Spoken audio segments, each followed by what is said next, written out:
नमस्कार दोस्तों, मैं अर्जुन कुमार यादव आपको ऑनलाइन विद्याधन ऑनलाइन प्लेटफॉर्म पर आपका स्वागत करते हैं और मैं आपको एज ए हिस्ट्री सब्जेक्ट पढ़ाऊंगा जो विभिन्न कंपटीशन एग्जाम में आपके यहाँ से क्वेश्चन क्लियर होते हैं। ठीक है, आते हैं और आप इस प्लेटफॉर्म को इस प्लेटफॉर्म पर पढ़ेंगे तो आप सभी हिस्ट्री के जितने भी क्वेश्चन आते हैं उन सभी को अच्छे तरीके से कर सकते हैं। ये मेरी पहली क्लास है। इस प्लेटफॉर्म पर मैं अपनी संपूर्ण क्लास डालूंगा, पूरा इतिहास आपको पढ़ाऊंगा। ठीक है, और ये मेरा इंट्रोडक्शन क्लास है। इसमें हम आपको हिस्ट्री क्या है और किस तरीके से इसको डिस्क्राइब विभिन्न पार्टों में बांटकर पढ़ाएंगे और किस तरीके से आपको जिससे याद हो जाए। ठीक है, अब आप शुरू करते हैं। इतिहास शब्द, हिस्ट्री शब्द कहाँ से ली गई है और इतिहास ये क्या है, इसका हिंदी मीनिंग क्या है। हिस्ट्री जो है एक ग्रीक भाषा है, ग्रीक शब्द से लिया गया है जिसका हिंदी में अर्थ होता है इतिहास। इतिहास को अगर हिंदी देखते हैं तो ये संस्कृत शब्द से लिया गया इतिधनहास। इतिधनहास का मतलब इति से मतलब होता है बीते हुए कल से, बीता हुआ कल, और हाथ से मतलब कल होता है। ठीक है, इसमें हम उन सभी घटनाओं अध्ययन करते हैं जिसमें मनुष्य इनिशियल टाइम से और आज तक वर्तमान तक जितने भी काम हुए हैं, जितने भी मनुष्य ने जिस तरीके से ग्रो किया है, उन सभी घटनाओं को हम हिस्ट्री में कवर करते हैं। ठीक है, ये छोटा सा इंट्रो था हिस्ट्री और सब्जेक्ट में। आपने इनको देखा होगा आप सभी जगह कहीं हिस्ट्री में अगर आप फैकल्टी में गए होंगे, इनका सबसे प्रथम चित्र देखते होंगे। इनका नाम है हेरोडोटस, यहाँ लिखा हुआ है हेरोडोटस। और ये क्या थे, इनकी फर्स्ट बुक क्या थी, हिस्टोरिकल। इन्होंने ये बुक है जो इन्होंने लिखा था सर्वप्रथम, इसलिए इनको फादर ऑफ हिस्ट्री कहते हैं। ठीक है, इन्होंने शब्द पहली बार इसी बुक में हिस्ट्री नाम दिया था। हिस्ट्री शब्द जो पहली बार इन्होंने अपनी बुक हिस्टोरिका में दिया था। और इनको फादर ऑफ हिस्ट्री किसने कहा था, एक महान दार्शनिक जो रोम के थे, उनका क्या नाम था, वो थे सिसरो। क्या नाम था, सिसरो। ये कहाँ के दार्शनिक थे, रोम के दार्शनिक थे।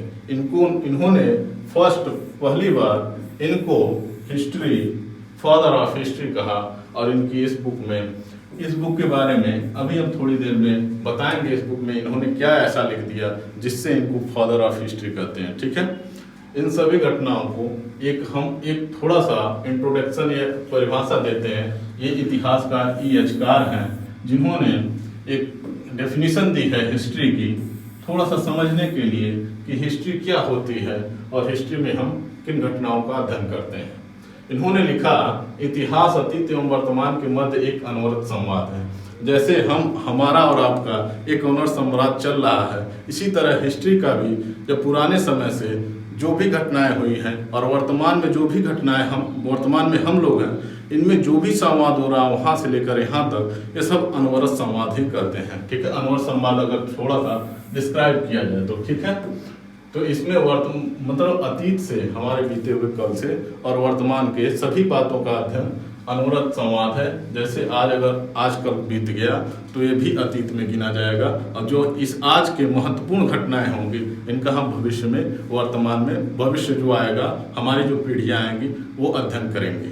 तो इन्होंने अनवरत संवाद इसलिए कहा क्योंकि ये रुकने वाला है नहीं। जब तक मनुष्य रहेगा तब तक ये घटनाएं घटती रहेंगी और इनको हम हिस्ट्री में ऐड करते रहेंगे जो मनुष्य के लिए उपयोगी होंगी। ठीक है, और यह संवाद आज के समाज एवं कल के बीते हुए, मतलब आज जो हम पढ़ा रहे हैं आपको, मान लीजिए आपको हम आज पढ़ा रहे हैं और जो हमारा ये वीडियो आप यूट्यूब पे पड़ेगा वो मतलब कभी भी आप देखेंगे तो ये बीते हुए कल में, हम तो प्रेजेंट यूट्यूब तो रहेगा, वीडियो रहेगा, लेकिन हम पता नहीं हमारी एज ढल जाएगी या हम उम्र में बढ़ते चले जाएंगे समय के अनुसार। तो इन सभी घटनाओं को हम बीते हुए समय में और समाज के मध्य, जो समाज है, इतिहास समाज के ही बारे में मैक्सिमम टाइम बताता है। तो इतिहास के बीते हुए मध्य इतिहास में और अतीत के अवलोकन और वर्तमान के समाज को पूर्णतः समझ सकते हैं। मतलब अतीत से और वर्तमान में जितनी भी घटनाएं हुई हैं हम इतिहास से ही समझ सकते हैं किस तरीके से मनुष्य ने ग्रो किया और आज वर्तमान में किस तरीके की, जैसे हम आज ये टी शर्ट पहन रहे हैं, पैंट पहन रहे हैं, पहले हमारे जो पूर्वज थे ये सब कुछ नहीं पहनते थे, जंगल में व्यतीत करते थे अपना जीवन और एक पशु की तरह रहते थे, और धीरे धीरे हम यहाँ तक पहुँचे हैं। तो ये सब हमारे अतीत हैं जो हमारे पूर्वज हैं, ठीक है। अब हिस्टोरिका में, अब पहली बार तो ये देखिए जो हिस्टोरिका में हम आपसे बात किए हैं, हिस्टोरिका में इन्होंने क्या ऐसा वर्णन कर दिया जिससे इनको फादर सिसरो ने इनके फादर ऑफ हिस्टोरी कहा दिया, ठीक है। इन्होंने पहली बार व्यवस्थित रूप से वर्णन इन्होंने अपनी एक हिस्टोरिका पुस्तक में की थी। एक युद्ध के बारे में इन्होंने वर्णन किया जिसका नाम है पर्शियन और ग्रीस के मध्य एक युद्ध हुआ था। इन्होंने विस्तृत रूप से इनका विवरण दिया, जैसे इनके कितने सैनिक थे और इतने किन किन युद्धों में क्या क्या हुआ और कितनी मृत्यु हुई और इनके बाद ये क्या परिणाम रहा ग्रीक और फारसियों पर। इन सभी घटनाओं को इन्होंने व्यवस्थित रूप से हिस्टोरिका नामक पुस्तक में लिखी, इसलिए सिसरोन महोदय ने इनको फादर ऑफ हिस्ट्री कही, ठीक है। अब आगे आते हैं कि हिस्ट्री को हम किस तरीके से मोटे तौर पर समझेंगे। इन सभी बातों को हम एक अगली स्लाइड लेंगे जिसमें थोड़ा थोड़ा आपको समझाते चलेंगे कौन कौन सी घटना, इसको हम विस्तृत से पढ़ेंगे पूरे क्लास में। जब भी क्लास अभी आगे आएगी, हमारी क्लास आती रहेगी इसी प्लेटफॉर्म पे, ठीक है। अब हिस्ट्री को, इतिहास का वर्गीकरण मुख्यतः दो भागों में करते हैं, ठीक है। अगर इंग्लिश वाले जो विद्यार्थी हैं, अगर उनके लिए कहा जाए तो the classification of the history in mainly done in two part. मोटे तौर पे हम इतिहास को समझने के लिए हम दो भागों में विभक्त करेंगे, ठीक है। पहले भाग होगा विश्व का इतिहास। इसमें जितने भी कॉन्टिनेंट हैं, जितनी भी उत्पत्ति हुई है, जितने भी कॉन्टिनेंट की उत्पत्ति हुई है, जैसे इतने सभी हैं, इन सभी में एक कहीं ना कहीं हमारा भारत भी होगा, लेकिन अपना अपना इन सभी का इतिहास रहा होगा। अपनी अपनी यहाँ के इतिहास ब्रॉड में पढ़ेंगे जो यहाँ के निवासी हैं, और हमको अपना पढ़ना एशिया में हमारा एक देश है जो यहाँ है, और यहाँ पर हम उसको पूरा विस्तृत से पढ़ेंगे। पूरे भारत में भारत को अच्छे से पढ़ेंगे, और इसको थोड़ा इरेज कर लिया जाए। इसमें हम भारत का पूरा इतिहास पढ़ेंगे। पूरा भारत आपको दिख रहा होगा। भारत पहले इतना छोटा नहीं था। भारत प्राचीन, क्या बोलते हैं, मध्य भारत और प्राचीन भारत में देखेंगे तो पूरा भारत फैला हुआ था यहाँ तक, ठीक है। ये जो आज पाकिस्तान, लद्दाख, नेपाल, फलाना ढिकाना जो भी देख रहे हैं, इसमें कोई विभाजन नहीं थे, ठीक है। तो इसके बाद हम इसमें अध्ययन करेंगे, और मैक्सिमम एग्जामिनेशन में हमारा यहीं से क्वेश्चन उठता है, ठीक है। जैसे भारत का इतिहास, हम भारत में रहते हैं, इसलिए हम भारत में रहते हैं, तो हम भारत का इतिहास अच्छी तरीके से पढ़ेंगे, जो हमारे एग्जामिनेशन के मद्देनजर रखते हुए बहुत अच्छा है, ठीक है। और इसी से क्वेश्चन मैक्सिमम टाइम उठता है। हिस्ट्री के कुछ विश्व वाले जो इतिहास है, कुछ हम इतिहासों को अध्ययन कर लेंगे अपने, थोड़ा थोड़ा जो हमारे एग्जाम से रिलेटेड होंगे, ठीक है। जैसे कुछ युद्ध हैं इसमें, तो उनका हम अध्ययन कर लेंगे। अब आते हैं हम सेकेंड स्लाइड पे, अपने थर्ड स्लाइड पे। अब देखेंगे यहाँ हिस्ट्री ऑफ इंडिया, भारत का इतिहास। भारत के इतिहास को पढ़ने से पहले इतिहासकारों ने ये जान रखा था कि अगर पूरा भारत को हम एक तरीके से एक पुस्तक में समाहित कर दें बिना वर्गीकरण के, तो पढ़ना और समझना बहुत दुर्लभ हो जाएगा, ठीक है। तो इन्होंने क्या किया, इतिहासकारों ने क्या किया, इनको 3 कालखंडों में बांट दिया। ये 3 कालखंडों में किस तरीके से बांटा, जिनमें कुछ लिखा हुआ साक्ष्य न पा जाए, तब लिखा हुआ साक्ष्य का ज्ञान न हो, न पढ़ने का साक्ष्य का ज्ञान हो, उसको हमने क्या किया, प्रागैतिहासिक काल में या प्री हिस्टोरियन काल में हमने वर्णन कर दिया, ठीक है। प्री हिस्टोरियन या स्टोन एज, ये कहाँ से था, अज्ञात काल से 2500 ईस्वी पूर्व तक था। अब ईस्वी पूर्व ये थोड़ा सा आप लोगों को, अगर जो इतिहास कभी नहीं पढ़े होंगे, तो ये ईस्वी पूर्व वाला क्वेश्चन आपको थोड़ा माइंड में स्ट्राइक करेगा कि ईस्वी पूर्व क्या होता है, ठीक है। तो यहाँ देखेंगे, ये जो कैलेंडर हम ईस्वी पूर्व का लेते हैं, इसको हम कहते हैं ग्रेगोरियन कैलेंडर।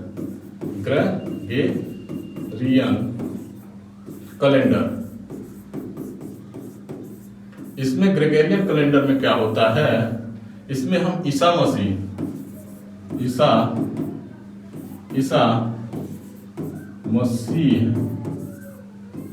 जब जन्म हुआ जब इनका, तो उसको फर्स्ट ईस्वी कहते हैं, फर्स्ट ईस्वी कहते हैं। ये किस धर्म से रिलेटेड है? ईसाइयों के धर्म से रिलेटेड है, ठीक है। तो इसमें जो इनसे पीछे जो आया उसको कहेंगे, अगर इंग्लिश में कहेंगे तो बीसी कहते हैं। बीसी का मतलब बिफोर क्राइस्ट, और एडी आता है, एडी एनोन नॉन डोमिनी, ठीक है। जो भी घटनाएं ईसा मसीह के 1 ईस्वी के पीछे हुई हैं उनको हम बीसी कहते हैं, इन्हीं को हम ईसा पूर्व भी कहते हैं हिंदी में, ठीक है,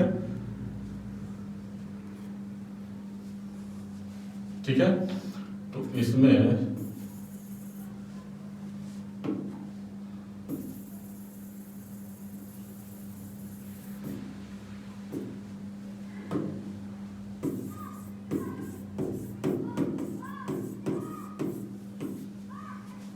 ठीक है, इसमें ईसा पूर्व जो बीसी है उसी को हम ईसा पूर्व कहते हैं, ठीक है, हिंदी में।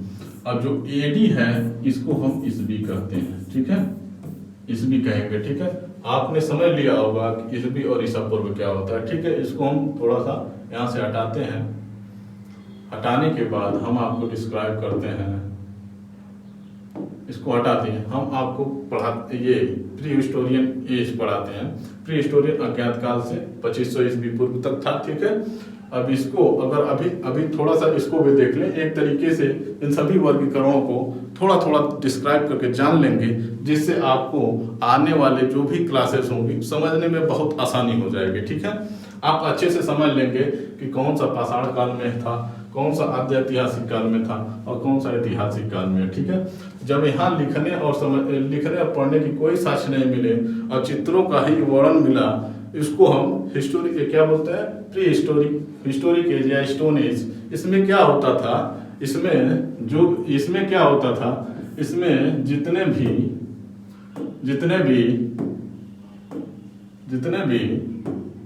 इसमें स्टोन में, इसमें जैसे मानव की जब उत्पत्ति हुई तो उसके बारे में एक पशु की तरह था, जैसे चिंपैंजी, बंदर। अगर शुरू से देखा जाए तो मानव की उत्पत्ति, पृथ्वी जब आई उसके बाद उसका विभाजन हुआ, उसके बाद कॉन्टिनेंटल बने, फिर महासागर बने, महासागरों में जल जीव का उत्पत्ति हुआ, जल जीव से ग्रोथ कर करके धीरे धीरे स्तनधारियों का निर्माण हुआ, स्तनधारियों से निर्माण होते होते मनुष्य का निर्माण हुआ, जो एक अनोखी बात है अपने आप में।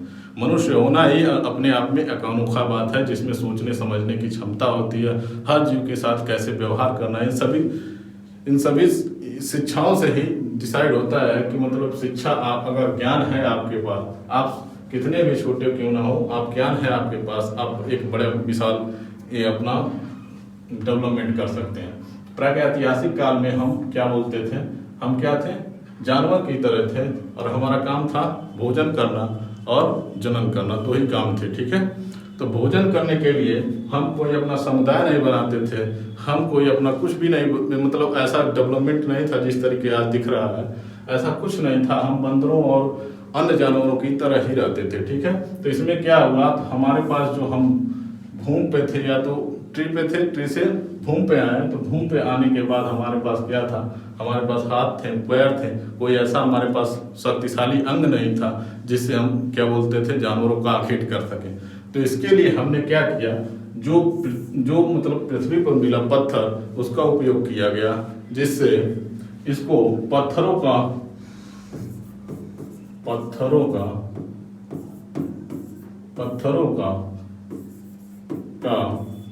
उपयोग आखेट करने के लिए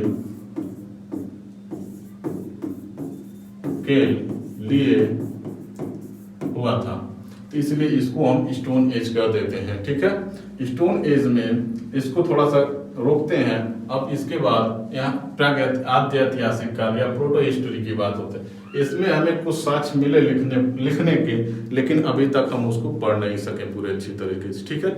इसलिए हम इसको 2500 ईस्वी पूर्व से 600 ईस्वी पूर्व तक मानते हैं। इसमें आद्य ऐतिहासिक काल आता है, ठीक है। और हिस्ट्री काल, जिसमें हमने पूर्णतः रचनाएं मिलती हैं, जिसको हम समझ सकते हैं, और इसको हम जान भी सकते हैं, लिख भी सकते हैं। इन सभी घटनाओं को हम ऐतिहासिक काल 600 ईस्वी पूर्व से शुरू होता है, ठीक है, 600 ईस्वी पूर्व से शुरू होता है। अब इसको हम प्रागैतिहासिक काल को फिर हमने 3 भागों में डिवाइड किया कि मतलब पूरा पाषाण काल में इसमें मानव पूर्णतः पशु थे, ठीक है, पूरा पाषाण काल से इसमें मानव पूर्णतः पशु थे, इसमें कोई डेवलपमेंट नहीं हुआ, बस एक आग की खोज हुई। क्या थी?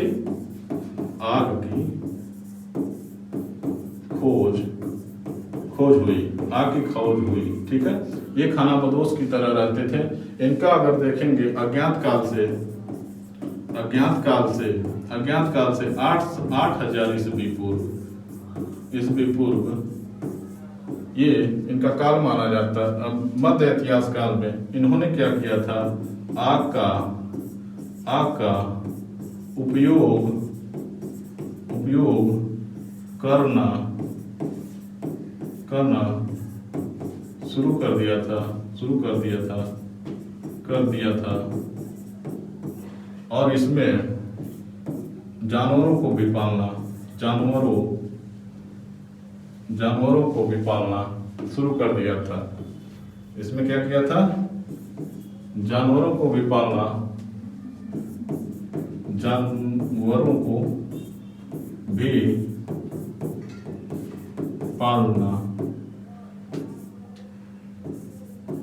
शुरू कर दिया था, ठीक है, पालन शुरू कर दिया था। अब नवपाषाण काल में आ जाते हैं। नवपाषाण में इन्होंने कृषि करना शुरू कर दिया, एक जगह अस्थायी रूप से मनुष्यों ने रहना शुरू कर दिया, ठीक है। अब यहाँ ये हो जाता है कि हम प्रागैतिहासिक काल में क्या क्या पढ़ेंगे? पूरा पाषाण काल, मध्य पाषाण काल और नवपाषाण काल, ठीक है। इनको हम विस्तृत रूप से आने वाली क्लासों में विस्तृत रूप से अध्ययन करेंगे, ठीक है। ये तो इंट्रोडक्शन है कि हम कैसे कैसे पढ़ेंगे। आद्य ऐतिहासिक काल में जो घटनाएं मतलब लिखना थोड़ा सा मिला सा अच्छे, लेकिन हम उसको अभी तक इनक्रिप्ट नहीं कर पाए। इन सभी घटनाओं को आद्य ऐतिहासिक काल में देखते हैं। 2500 ईस्वी पूर्व से 600 ईस्वी पूर्व तक इन सभी घटनाओं को आद्य ऐतिहासिक काल में लिखा गया। आद्य ऐतिहासिक काल को फिर हमने अपने सामान्य जानकारी के रूप से 2 भागों में बांटा, जिसको इंडस वैली सिविलाइजेशन कहते हैं। सिंधु घाटी सभ्यता का नाम ही सिंधु नदी पर पड़ा, जिसको फारसियों ने सिंधु नदी पर पड़ा। सिंधु नदी के किनारे बसने के कारण, सिंधु नदी के आसपास बसने के कारण इसको सिंधु घाटी सभ्यता कहा गया। ये सिंधु फारसी शब्द है, जिसका मतलब है ये फारसी लोग जब हिंदू नहीं कर पाते थे तो उनको सिंधु कहना शुरू करते, हर को नहीं कर पाते थे उसको कहना शुरू कर दिया, ठीक है। अब इसमें दूसरा काल है हमारा वैदिक काल। इन्हीं काल से हमको शुरू मिलता है कि वैदिक काल में हमारे जितने भी पुराण, वेद और जो भी ग्रंथ हैं इनमें लिखना शुरू मिल गया, ठीक है। इसमें मिल गया कि वर्णन मिल गया कि मतलब कैसे वैदिक काल में लिखना पढ़ना और आदि वैदिक संस्कृत का विकास हुआ। इसको हम 2 भागों में मुख्यतः बांट सकते हैं। 2 भागों में उत्तर वैदिक काल और उत्तर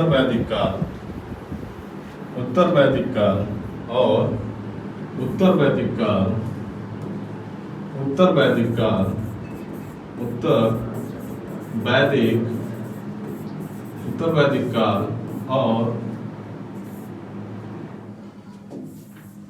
और पूर्व वैदिक काल। ठीक है। अब इसमें 2 भागों में बांटा गया, पूर्व वैदिक काल और उत्तर वैदिक काल में। पूर्व वैदिक काल में एक अच्छा समय माना जाता है जो वेदों का विकास अच्छी तरीके से, इसमें ऋजुवेद, आयुर्वेद और सामवेद, अथर्ववेद, ये सभी की इसमें दोनों वैदिक पीरियड में रचनाएं हुई, ठीक है। अब इनको यहीं तक समझते हैं, इसके बाद आगे हम बढ़ते हैं, क्योंकि पूरा हमको एक प्रोफार्मा तैयार करना है हिस्ट्री के बारे में, तो धीरे धीरे हम सभी को वर्णन करेंगे अपने अगले क्लास में, ठीक है, विस्तृत रूप से। तो यहाँ अब आ जाते हैं अगले स्लाइड पे। अगले स्लाइड में हम क्या पढ़ेंगे, ऐतिहासिक काल। ऐतिहासिक काल में क्या हुआ कि इसमें लिखित साक्ष्य मिले जो हम पढ़ और समझ सकते थे, और एक तरीके से मनुष्य का पूरा विकास हो गया था। ठीक है, तो ऐतिहासिक काल से हमने शुरू किया, तो इसको हमने 3 भागों में बांटा। प्राचीन इतिहास काल, एशियंट हिस्ट्री ऑफ इंडिया, जो 600 ईस्वी पूर्व से 712 ईस्वी पूर्व तक था। उसके बाद भारत मध्यकालीन इतिहास, मिडिवल हिस्ट्री ऑफ इंडिया, जो 712 से 1707 ईस्वी तक, और उसके बाद भारत का आधुनिक इतिहास, मॉडर्न हिस्ट्री ऑफ इंडिया, 1707 से 15 अगस्त 1947 तक। ठीक है, ये 47 तक है। ठीक,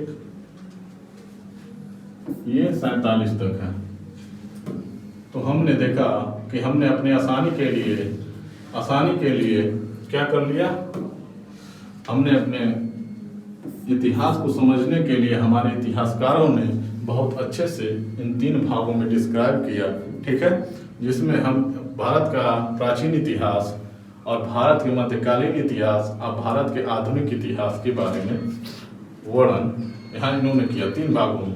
ये तीनों भाग अपने आप में बहुत बड़े हैं और बहुत सी घटनाएं इसमें घटी, इसलिए इतिहासकारों ने ऐसा करना शुरू किया। फिर हम जो एशियंट हिस्ट्री है, एशियंट हिस्ट्री ऑफ इंडिया में हमको शुरुआत करनी है महाजनपद काल से। ठीक है, अब जो 600 ईस्वी पूर्व जो था, 600 ईस्वी पूर्व था, उसमें वैदिक काल यहाँ आके समाप्त हो जाता है और यहाँ से हमारे महाजनपद काल शुरू होते हैं, जिसमें सबसे मुख्य महाजनपद था मगध साम्राज्य। मगध साम्राज्य में उसके बाद और 16 महाजनपद थे, जिसका अध्ययन हम आगे आने वाले क्लास में करेंगे विस्तृत रूप से। उसके बाद मौर्य साम्राज्य आता है।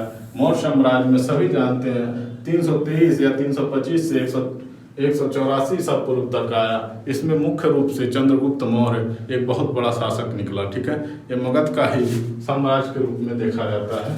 और उसके बाद मौर्योत्तर काल के बाद, जैसे मौर्यों ने अपना इतना बड़ा इतना बड़ा विस्तार किया राज्य का, और धीरे धीरे मौर्योत्तर काल में इनका पतन हुआ, मौर्यों का पतन हुआ।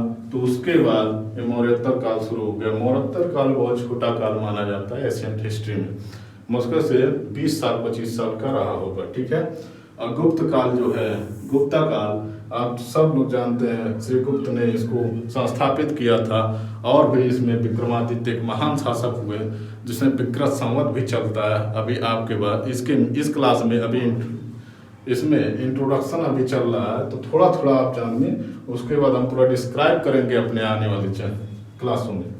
उसके बाद लास्ट में देखते हैं हर्षवर्धन आते हैं, जो भारत के सबसे प्राचीन हिंदू शासक के रूप में जाने जाते हैं। ठीक है, हिंदू शासक के रूप में सबसे प्राचीन हर्षवर्धन माने जाते हैं। इसके बाद मध्यकालीन इतिहास का शुरुआत ही विदेशी आक्रमणकारों से होता है। जैसे 712 में फर्स्ट क्या बोलते हैं, फर्स्ट मुस्लिम शासक ने भारत पर आक्रमण किया, जिसके कुछ क्षेत्र यहाँ से शुरू होते हैं। उन्होंने सल्तनत यहाँ से शुरू होती है। उसके बाद 1707, यानी इसको 2 भागों में हम बांट सकते हैं। 2 भागों में कौन कौन से हैं इसको देख सकते हैं। The history of the early medieval history, ये कितने में है, 712 ईस्वी से ये 1206 ईस्वी तक सभी घटनाओं का वर्णन हम किस में पढ़ेंगे, ये the history of the early medieval में पढ़ेंगे। ठीक है, और उसके बाद 1206 ईस्वी से इन सभी घटनाओं को 717 तक 1707 ईस्वी तक इन सभी घटनाओं को हम किस में पढ़ेंगे, उत्तर या मध्यकालीन भारत के इतिहास में। ठीक है, उत्तर और मध्यकालीन इतिहास में, ठीक, उत्तर और मध्यकालीन इतिहास में पढ़ेंगे। तो इसके बाद जब इतना हम पढ़ लेंगे, इसमें लास्ट में ये जो है औरंगजेब का जब समापन होता है, उसके बाद मुगलों का पतन शुरू हो जाता है। इसके बाद हम ये भारत के आधुनिक भारत के इतिहास में हम क्या पढ़ेंगे, मुगलों का पतन, मुगलों का पतन और मुगलों का पतन और ब्रिटिश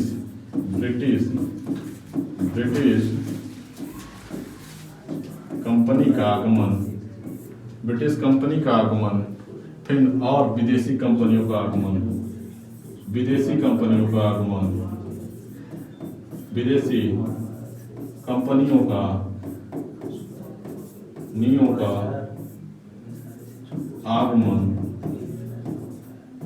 आगमन, ये सभी घटनाओं को हम इसमें पढ़ेंगे। ठीक है, तो हमने क्या क्या आपको बताया, क्या क्या हम इसमें आज इतिहास के फर्स्ट क्लास में हमने क्या क्या डिस्क्राइब किया, ये आपको एक बार रिवाइज कर लेते हैं। उसके बाद हम एक क्वेश्चन लेंगे, उसमें कुछ डिस्कशन करेंगे, जो एक सिंपल क्वेश्चन होगा हिस्ट्री के बारे में। ठीक है, तो हमने शुरू में क्या आपको पढ़ाया है, ये आपको एक बार रिवाइज करने के बाद हम एक क्वेश्चन लेंगे। जैसे हमने हिस्ट्री पढ़ाई, हिस्ट्री शब्द पढ़ाया कहाँ से आया, और इतिहास ये क्या होता है, और हमने डिफिनीशन बताई कि E.H. कार ने ये डिफिनीशन दी है, इसके फादर कौन थे, हेरोडोटस, उसके बाद इनके क्या बोलते हैं कि फर्स्ट पुस्तक क्या थी, इसमें क्या घटित हुआ है, क्या घटनाओं का वर्णन किया है, ये आप हमें कमेंट बॉक्स में बताएंगे। ठीक है, किन बातों को। ठीक है, उसके बाद हमने मोटे तौर पर 2 भागों में हिस्ट्री को डिवाइड किया, जिस समझने में आसानी होगी। पहला विश्व इतिहास, दूसरा इतिहास, भारत का इतिहास। ठीक है, अब तीसरी स्लाइड में हमने क्या बताया आपको, तीसरी स्लाइड में हमने हिस्ट्री ऑफ इंडिया को 3 पार्टों में बांटा। 3 पार्ट में कौन थे, प्रागैतिहासिक काल, आद्य ऐतिहासिक काल और ऐतिहासिक काल। इसमें लिखे हुए साक्ष्य के अनुसार इन तीनों भागों को बांटा गया। इसमें से प्रागैतिहासिक काल को 3 भागों में फिर बांटा गया मानव के डेवलपमेंट के अनुसार, जैसे पूरा पाषाण काल, मध्य पाषाण काल और नव पाषाण काल। इसमें मनुष्य ने किन किन औजारों का उपयोग किया था, उस आधार पर हमने वर्गित किया। उसके बाद pro history period of India, इसको हमने वर्गित किया 2 भाग में। सिंधु घाटी वैली, सिंधु घाटी का सभ्यता कैसे हुई, या सिंधु नदी के किनारे बसने के कारण। और इसमें वैदिक काल, ये एक शहरी सभ्यता मानी जाती है। वैदिक काल से हम हिस्ट्री का असल में हम जानते हैं कि लिखी हुई साक्ष्य मिला। ठीक है, उसके बाद हम इतिहास पढ़ेंगे 600 ईस्वी पूर्व से वर्तमान तक, आज तक जितना भी घटनाएं हुई वो इतिहास काल में आएंगी। इतिहास काल को हमने 3 भागों में बांटा। भारत का प्राचीन इतिहास 600 ईस्वी पूर्व से 712 ईस्वी पूर्व तक, ये सभी प्राचीन इतिहास में हमने क्या क्या पढ़ेंगे, महाजनपद काल पढ़ेंगे, मौर्य साम्राज्य पढ़ेंगे, मौर्य उत्तर काल पढ़ेंगे, गुप्त साम्राज्य पढ़ेंगे, हर्षवर्धन को पढ़ेंगे, और धीरे धीरे हम आगे बढ़ेंगे। तो 712 ईस्वी से शुरू होता है हमारा मध्य इतिहास, भारत का मध्य इतिहास का।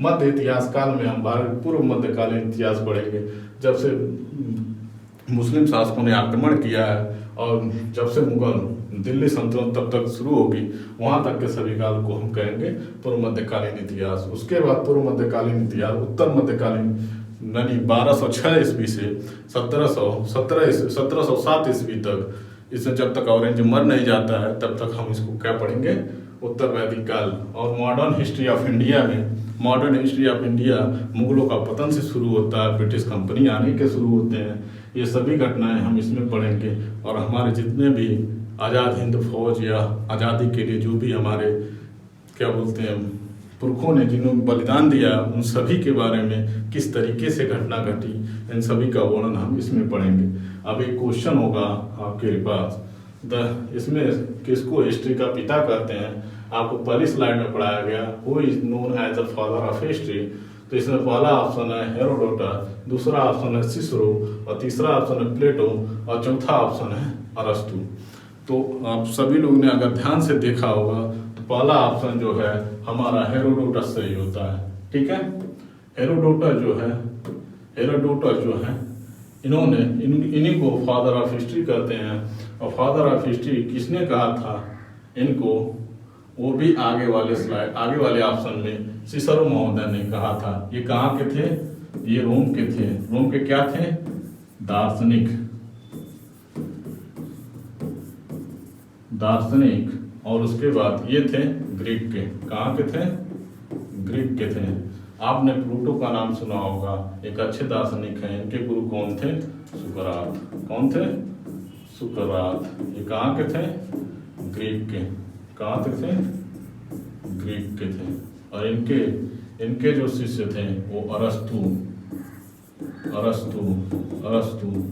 अरस्तु ने इनको दो भागों में इनको बायोलॉजी एंड जूलॉजी का पिता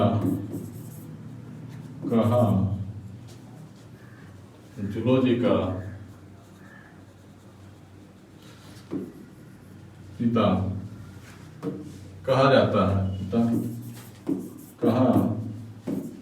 है। ये एक और विषय के पॉलिटिक्स के जनक के रूप में जाने जाते हैं। ठीक है, हेरोडोटस एक तो हिस्टोरियन थे ही, साथ में भूगोल वेत्ता भी थे। ठीक है, ये जियोलॉजी के भी अच्छे जानकार थे। प्लेटो ये थे सुकरात, इनके गुरु सुकरात थे। इनके नीचे हैं क्या है, प्लेटो किसके गुरु थे, अरस्तु के। और इनका शिष्य जो है महान सिकंदर,